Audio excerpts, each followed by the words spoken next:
पुराने जमाने में एक कहावत थी कि अगर हाथी को पाला है तो इसका खर्च भी उठाना पड़ेगा। यही हाल पेट्रोल से चलने वाली गाड़ियों का है, जहां पैसा लगाकर आप एक बाइक या स्कूटर खरीदते हैं और इसका करीब 1/4 हिस्सा साल भर में पेट्रोल पे खर्च कर देते हैं। लेकिन सवाल ये है कि हाथी ना पाला जाए तो क्या किया जाए? तो इसका जवाब है कि आप इलेक्ट्रिक व्हीकल खरीद सकते हैं। भारतीय बाजार में कई ऐसे इलेक्ट्रिक स्कूटर आते हैं जिनमें हाई स्पीड के साथ दमदार परफॉर्मेंस मिलता है और इसी कड़ी में आता है एथर 450X, जिसका आज हम रिव्यू करने जा रहे हैं। तो नमस्कार, मैं हूं श्रीधर मिश्रा और आप देख रहे हैं नवभारत टाइम्स।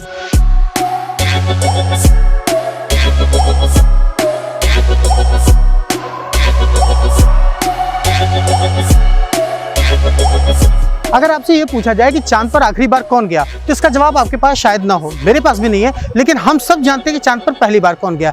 ये सवाल इसलिए क्योंकि जब इलेक्ट्रिक स्कूटर की भारतीय बाजार में एंट्री हुई तो ये माना जाता था कि इसमें कम परफॉर्मेंस मिल रहा है, स्पीड कम मिल रही है और एक काम चलाऊ डिजाइन मिलता है। लेकिन एथर ने इस सेगमेंट में एक रेवोल्यूशन ला दिया, जिसमें हाई परफॉर्मेंस मिला, तेज स्पीड मिली और सबसे बड़ी बात स्टाइलिश लुक मिला, और यही एथर को इस सेगमेंट में सबसे अलग बनाता है। इसका शार्प लुक देखने में से काफी अपीलिंग बनाता है। कंपनी ने इसमें कहीं भी बिना वजह ग्राफिक्स का इस्तेमाल नहीं किया है, जो लुक वाइज इसे लंबी रेस का घोड़ा बनाता है। इसके हेडलैम्प, टर्न इंडिकेटर्स और टेल लैंप्स में आपको हर जगह LED लाइट्स मिलेंगी। इसके फ्रंट और रियर में 12 इंच के अलॉय व्हील्स के साथ 90 सेक्शंस के टायर्स दिए गए हैं। एथर 450X भारतीय बाजार में 3 कलर ऑप्शंस में आता है। इनमें व्हाइट, स्पेस ग्रे और मिंट ग्रीन शामिल हैं। अब बात करते हैं इसके परफॉर्मेंस की, तो इसमें 3 किलोवाट की बैटरी दी गई है जो IP67 सर्टिफाइड है, यानी इस पर धूल और पानी दोनों का असर नहीं होगा। यही कारण है कि इस इलेक्ट्रिक स्कूटर को जब आप पानी में कुछ देर के लिए लेके चलेंगे तो इस पर कोई भी असर आपको देखने को नहीं मिलेगा।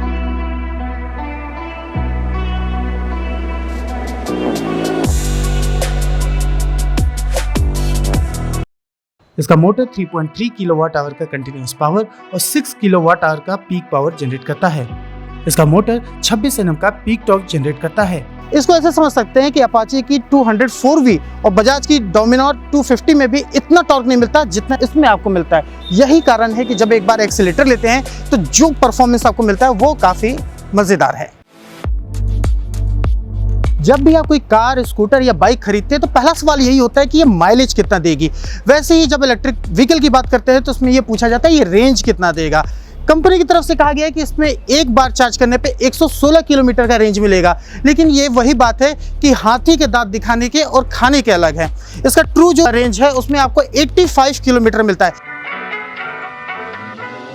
एथर 450X में 4 राइडिंग मोड्स दिए गए हैं। इसके इको मोड में सबसे ज्यादा 85 किलोमीटर का रेंज मिलता है, जो राइड मोड को एक्टिव करते ही घटकर 70 किलोमीटर हो जाता है। स्पीड और रेंज के मामले में स्पोर्ट्स मोड सबसे डिसेंट है, जिसमें 60 से 65 किलोमीटर का रेंज मिलता है। कंपनी ने इसमें एक नया वॉक मोड शामिल किया है, जिसमें सबसे ज्यादा पावर मिलता है, लेकिन रेंज घटकर 45 किलोमीटर हो जाती है। इन सब के अलावा इस इलेक्ट्रिक स्कूटर में आपको कितना रेंज मिलेगा ये इस बात पर निर्भर करता है कि इस पर कितने लोग बैठे हैं, टायर में हवा कितनी है और आप इसे किस स्पीड पर चला रहे हैं।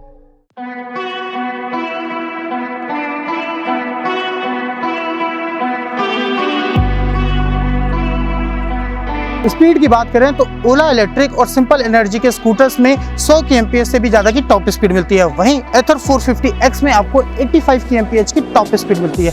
लेकिन आप खुद सोचिए कि एक इलेक्ट्रिक स्कूटर को आप किस स्पीड पे चलाएंगे, तो इसी प्रैक्टिकल स्पीड को अब हम टेस्ट करते हैं। चलिए हमारे साथ। रफ्तार की बात करें तो इसके सभी चारों मोड्स में अलग अलग स्पीड मिलती है। इसे ड्राइव करते हुए हमें इको मोड में 50 kmph की और राइड मोड में 65 kmph की टॉप स्पीड मिली। इसके स्पोर्ट्स और वॉक दोनों ही मोड में ये इलेक्ट्रिक स्कूटर 90 kmph की टॉप स्पीड तक जाता है। लेकिन दोनों मोड के बीच का सबसे बड़ा अंतर इसका पिकअप है। वॉक मोड को एक्टिवेट करते ही ये इलेक्ट्रिक स्कूटर महज 3.3 सेकंड्स में 40 kmph की रफ्तार पकड़ लेता है, और यही पिकअप स्पीड एथर 450X को इस सेगमेंट में सबसे खास बनाता है। इसके फीचर्स की बात करें तो इसमें 7 इंच की TFT स्क्रीन मिलती है जो IP65 सर्टिफाइड है, यानी इसके डिस्प्ले पर पानी और धूल का असर नहीं पड़ता है। इसका टच एक्सपीरियंस काफी शानदार है। आप इसके इंफोटेनमेंट सिस्टम को ब्लूटूथ के जरिए अपने स्मार्टफोन से भी कनेक्ट कर सकते हैं। इसमें इनबिल्ट GPS सिस्टम दिया गया है, जिससे किसी भी लोकेशन को इसकी स्क्रीन पर रियल टाइम में ट्रैक किया जा सकता है। इसमें एक खास फीचर दिया गया है, स्कूटर को लॉक करने के बाद भी इसका हेडलैम्प कुछ सेकंड्स तक जलता रहता है। एथर 450X अपने सेगमेंट में सबसे हल्का स्कूटर है। इसका वजन 108 किलोग्राम है और इसका असर इसके लाइट राइड पर दिखता है। इसके स्टोरेज की बात करें तो इसमें 22 लीटर का बूट स्पेस मिलता है, जिससे आप इसमें रोजमर्रा के सामान को आसानी से कैरी कर सकते हैं। इसमें पार्क असिस्ट मोड दिया गया है, जिसे एक्टिव करते ही ये स्कूटर एक कार की तरह रिवर्स होने लगता है। अब सवाल ये है कि इसे चार्ज कैसे कर सकते हैं। तो इसमें आपको चार्जिंग के 3 ऑप्शन मिलते हैं। पहला इसमें आपको फास्ट चार्जिंग मिलती है, दूसरा इसमें आपको नॉर्मल चार्जिंग मिलती है और तीसरा कंपनी के ग्रिड से जहां ले जाकर आप इसे चार्ज कर सकते हैं। डिक्की में आप यहां पर पोर्टेबल चार्जर रख सकते हैं। ये पोर्टेबल चार्जर को देखने में आपको इस तरीके का लगेगा। इसको आप निकालिए, जैसे नॉर्मल आप स्मार्टफोन को कनेक्ट करते हैं वैसे ही आप इसे यहाँ पर आप इसे बिल्कुल यहाँ, ये देखिए, ये आपको यहाँ दिखेगा। देखिए आपको एक पॉइंट दिया गया है, यहाँ पर आप इसको नॉर्मल तरीके से इंजेस्ट कर दिए और फिर यहाँ पर प्लग ऑन किया। जैसे ही आप चार्जिंग पॉइंट को ऑन करेंगे आपकी स्क्रीन पे कुछ ऐसा ही नोटिफिकेशन आपको दिखाई देगा।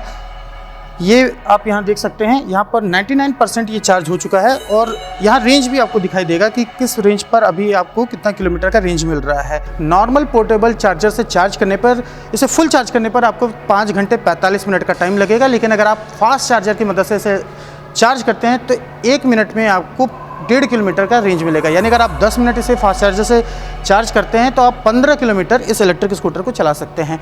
अब आप पूछेंगे कि इस इलेक्ट्रिक स्कूटर को क्यों खरीदा जाए, तो इसका जवाब है कि इसमें काफ़ी बचत हो सकती है। इसमें 3 किलोवाट आवर की बैटरी दी गई है।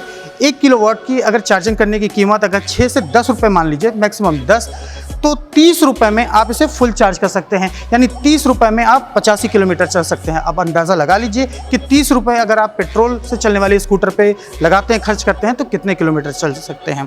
हालांकि अगर कंपनी का ऑफिशियल डाटा की बात करें तो कंपनी का कहना है कि 1 किलोमीटर की इसमें जो कॉस्ट आएगी वो 35 पैसा है, जबकि पेट्रोल से चलने वाली 125 सीसी सेगमेंट के स्कूटर में आपको 1 किलोमीटर पर 2.5 रुपये का खर्च आता है। तो 2.5 रुपये 1 किलोमीटर पर और 1 किलोमीटर पे 35 पैसे। अब आप समझ गए होंगे कि इस इलेक्ट्रिक स्कूटर को खरीदने का आपको क्या फायदा है। परफॉर्मेंस, रेंज और बैटरी के बाद अब सवाल यह है कि इसकी कीमत क्या है। अगर आप दिल्ली में रहते हैं तो इसकी एक्स शोरूम कीमत 1,71,000 रुपये है, लेकिन फेम 2 सब्सिडी के बाद इसकी कीमत 43,500 रुपये घट जाती है। वहीं दिल्ली के लोगों के लिए स्टेट गवर्नमेंट की तरफ से जो सब्सिडी दी जा रही है उसमें 14,500 रुपये और कम हो जाते हैं। यानी कुल मिलाकर ये इलेक्ट्रिक स्कूटर आपको 1,32,000 रुपये के आसपास पड़ेगा, जो कि कीमत के हिसाब से थोड़ा सा ज़्यादा है, जो आपको निराश कर सकता है। सेगमेंट के आखिर में अब वक्त हो चुका है वर्डिक्ट का। आखिर में इसकी कमी और फायदे के बारे में बताएं तो कमी यह है कि इसमें आपको रेंज काफ़ी कम मिलता है स्पीड पर। अगर आप हाई स्पीड में जा रहे हैं तो आपको रेंज कम मिलेगा। यही कारण है कि जब आप इलेक्ट्रिक स्कूटर चलाएंगे तो आपकी निगाहें स्क्रीन पर टिकी हुई होंगी कि इसमें रेंज तेजी से कम होते जा रहा है।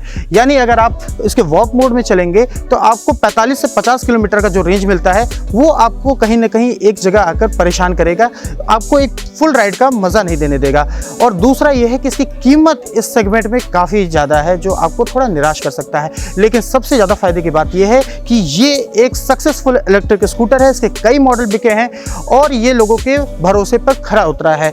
ऐसे में अगर आप ट्रस्ट के लिए जाते हैं तो ये इलेक्ट्रिक स्कूटर आपके लिए बहुत अच्छा है, और अगर स्पेसिफिकेशन पे जाते हैं तो कई जगहों पर ये अभी लैग कर रहा है। लेकिन इसके कॉम्पिटिटर जो हैं वो अभी ग्राउंड पर नहीं आए हैं, जो दावा कर रहे हैं उनमें क्या मिलता है ये आपको नहीं पता। ऐसे में अब आपको फैसला करना है कि इलेक्ट्रिक स्कूटर आपके लिए अच्छा है या नहीं, और हमें ये जरूर बताइए कि इस इलेक्ट्रिक स्कूटर में आपको सबसे अच्छा क्या लगा और वो कौन सी ऐसी मेजर मिसिंग चीज़ है जो इसमें आपको कम लगी। और ऐसे ही कई वीडियोस और रिव्यू के लिए आप देखते रहिए नवभारत टाइम्स।